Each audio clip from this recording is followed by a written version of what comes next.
Hello everyone, I'm Carolyn, and thanks for joining me today as I illustrate the basics of pruning. I always like to start with clean tools so they get a good wiping with a disinfectant cleaner. This prevents disease and viruses from spreading. For this tree, all I need is a pruning saw and hand pruners.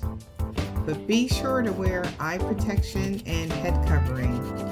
You never know when an errant twig will poke you in the eye. When pruning, you must consider what and how to cut. Here I've decided to make a cut to decrease the length of the branch, but always remove anything dead, damaged, or diseased.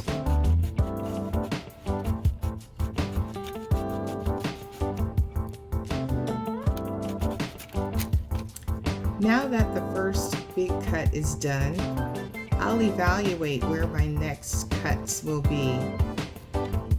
This takes up a lot of time when I'm pruning. I always want to make good decisions when pruning, especially if large cuts are made.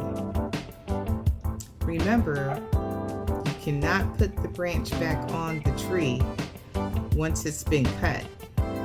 So be careful when deciding to make cuts.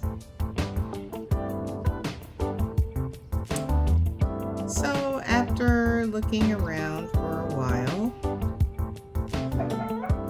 I decided to remove the water sprouts.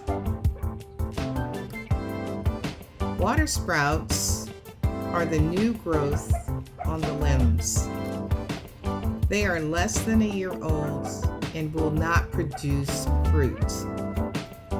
It's important to remove them because they only produce leaves, and the leaves also shade out the fruit buds underneath, preventing the sun from getting to them and feeding them all that good sunlight.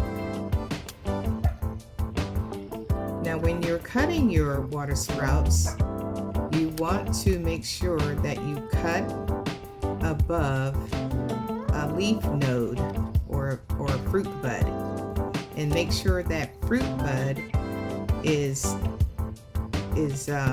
directed outward and not inward into the tree, because that's where the limb will grow. So you want the limbs growing outwards. So luckily, I can reach some of the branches without using a ladder. My goal is to stay off the ladder as much as possible, especially when I'm pruning by myself. So while pruning, I also look for crossing and rubbing branches.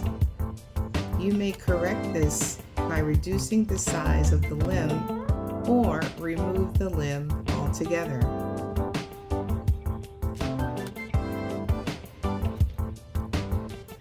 As you can see, this is a very tedious process, so be patient with yourself and just take it one water sprout at a time.